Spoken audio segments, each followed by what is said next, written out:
Desde os primórdios da humanidade, os jardins têm sido símbolos poderosos em várias culturas, representando paraísos terrestres, espaços de harmonia e lugares de comunhão com o divino. A história do Jardim do Éden, contada na Bíblia, é uma das narrativas mais conhecidas sobre o surgimento do ser humano em um paraíso perdido. No entanto, a ideia de um jardim sagrado não é exclusiva da tradição bíblica.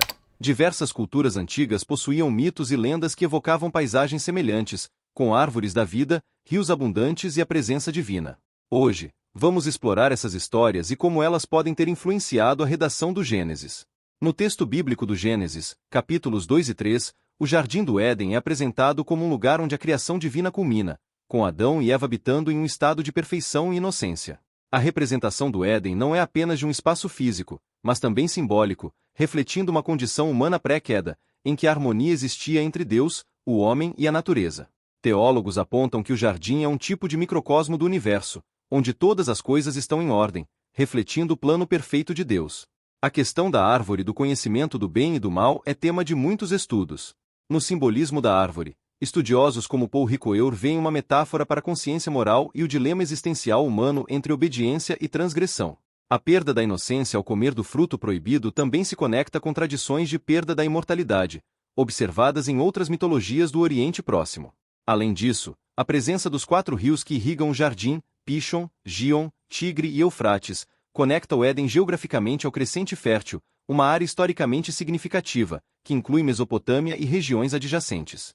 Alguns arqueólogos sugerem que as descrições geográficas podem ter refletido locais reais conhecidos pelos povos que compilaram o Gênesis. Estudos históricos e comparativos indicam que os mitos mesopotâmicos influenciaram diretamente a formação de narrativas como a do Jardim do Éden. O mito sumério de Dilmun é particularmente relevante. Dilmun, descrito em A Epopeia de Gilgame e outras fontes mesopotâmicas, era considerado o lar dos imortais e um lugar onde a pureza era preservada. A ausência de morte e doença em Dilmun, combinado com a imagem de um jardim fértil e cheio de água, apresenta uma notável semelhança com o Éden. Além de Dilmun, outros mitos mesopotâmicos, como a história da árvore sagrada e o Jardim de Nana, mostram como a relação entre o ser humano e um ambiente sagrado e próspero era um tema recorrente nas religiões da região. A deusa Inanna, associada ao amor e à fertilidade, tinha um jardim sagrado, um local de poder e renovação que também ressoava com ideias de criação e crescimento. Outro aspecto importante é o papel dos zigurates mesopotâmicos, estruturas piramidais que tinham jardins no topo, representando uma tentativa de conectar o mundo humano ao divino. Esses jardins elevados podem ter servido como uma inspiração material para os conceitos de jardins paradisíacos em culturas vizinhas. No Império Persa, a palavra pairidaiesa não apenas descrevia jardins murados, mas também lugares de retiro e meditação religiosa. Os zoroastristas acreditavam que, após a morte, as almas dos justos seriam levadas a um paraíso eterno, onde habitariam em harmonia.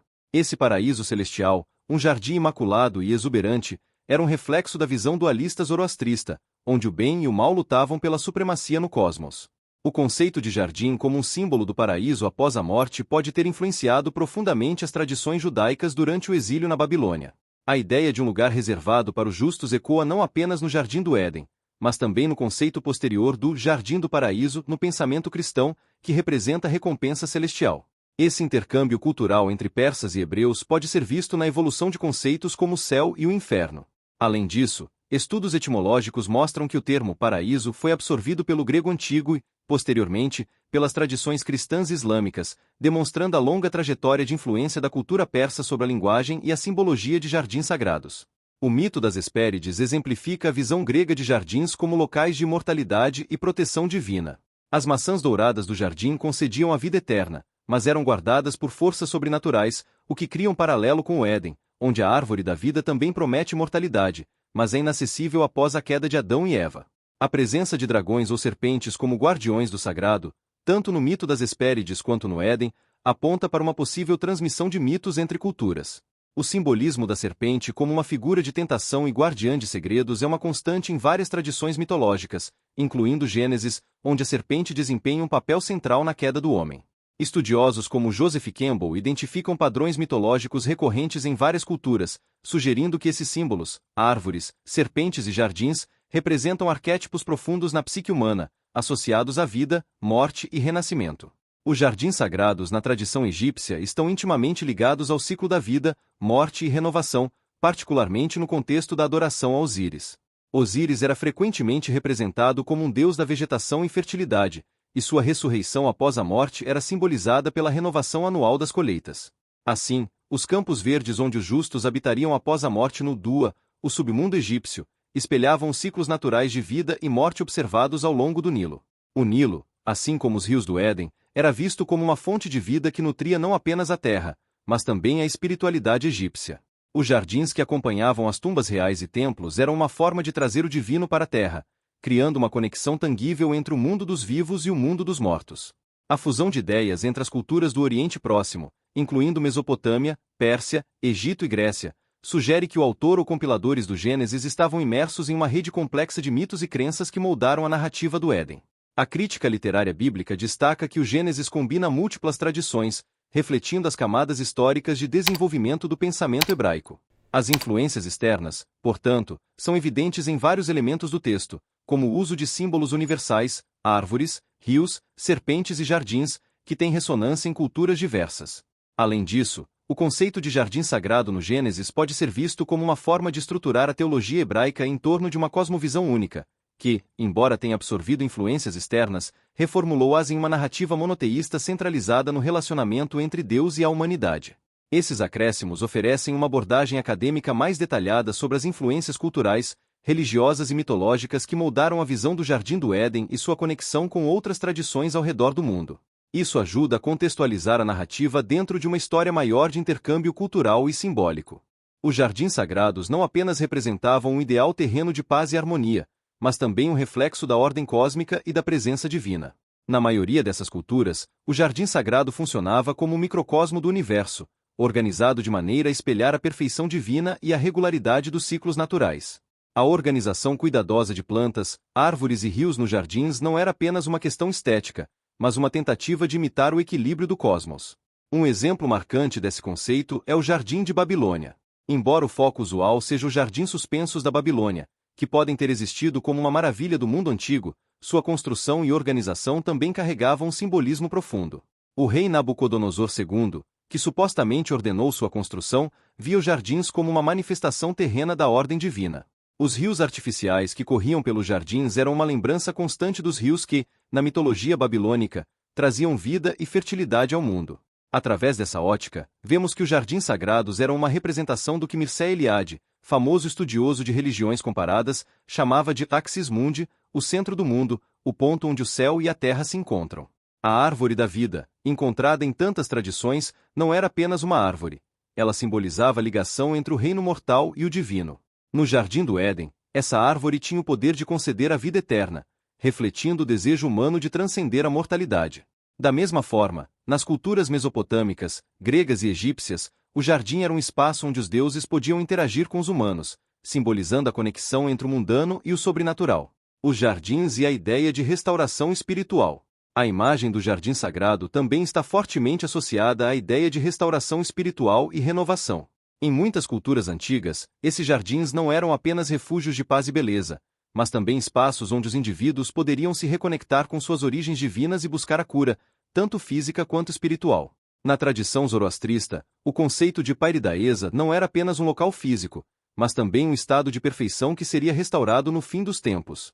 No pensamento zoroastrista, os jardins murados eram um símbolo de uma existência em que a ordem cósmica e moral eram mantidas, um eco da ordem universal que o homem deveria preservar. Durante o exílio babilônico, essa noção provavelmente influenciou os judeus que, ao retornarem à Terra Prometida, sonhavam com uma restauração da harmonia entre Deus e seu povo, simbolizada pela promessa de um paraíso futuro. Similarmente, na tradição egípcia, os jardins associados a Osíris simbolizavam a renovação da vida após a morte. Os egípcios acreditavam que, ao morrer, as almas viajariam para os campos de Aru, um paraíso onde viveriam eternamente. Esses campos eram representados como um lugar verdejante, similar às margens férteis do Nilo. Essa visão de uma vida pós-morte abundante reforçava a importância dos jardins como símbolos de regeneração e restauração. O jardim como espaço de sabedoria e conhecimento. Em várias culturas, os jardins também aparecem como símbolos de sabedoria e conhecimento. No Jardim do Éden, a árvore do conhecimento do bem e do mal era um dos elementos centrais da narrativa. Ao comer do fruto desta árvore, Adão e Eva adquiriram o conhecimento do certo e do errado, marcando a transição da inocência para a experiência, do desconhecimento para a consciência moral. Este tema, de adquirir conhecimento através da interação com elementos sagrados no jardim, aparece em diversas tradições.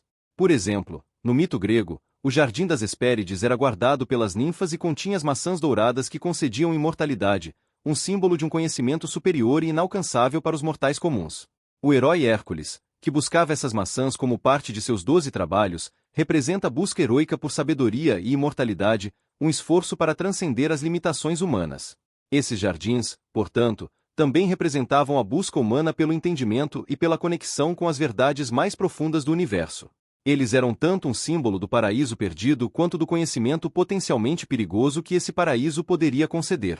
O que vemos é que a perda de um jardim sagrado, seja ele o Éden ou outro, muitas vezes está ligada ao desejo humano de transcendência, mas também ao perigo de buscar aquilo que está além de nossa compreensão. Jardins como símbolos de política e poder.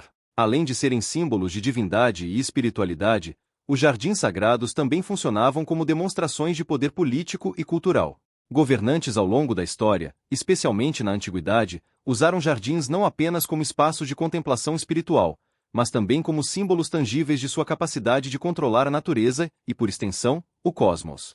Os famosos jardins suspensos da Babilônia, atribuídos a Nabucodonosor II, não eram apenas uma maravilha de engenharia, eles simbolizavam o domínio humano sobre a natureza.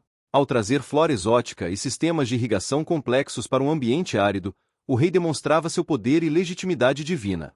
Da mesma forma, em Roma, os jardins imperiais não eram apenas locais de lazer, mas também símbolos de status e controle político.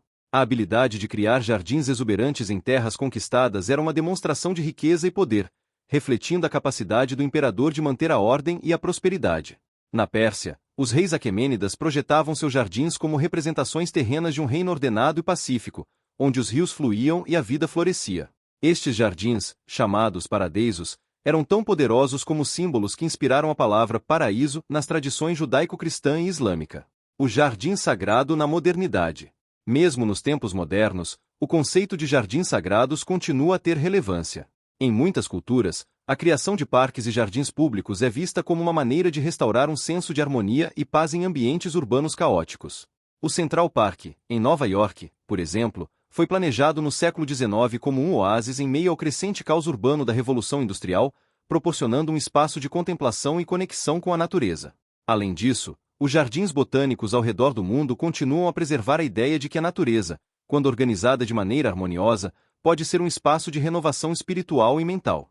O simbolismo do jardim como espaço de reflexão continua vivo, demonstrando que, embora tenhamos deixado para trás os mitos da criação de muitas culturas, o poder simbólico desses espaços persiste. Conclusão: o jardim como símbolo atemporal. Assim, ao olharmos para os jardins sagrados ao longo da história, desde o Jardim do Éden até os Jardins de Osíris, de Babilônia e da Pérsia, vemos que eles não apenas simbolizam um lugar físico, mas também uma aspiração humana por algo maior. Os jardins são metáforas da busca pela ordem, pela sabedoria e pela harmonia com o divino e a natureza. A ideia de um jardim perdido é uma constante em nossa psique, refletindo o anseio humano por um estado de plenitude que, de alguma forma, sentimos que já foi alcançado e, posteriormente, perdido.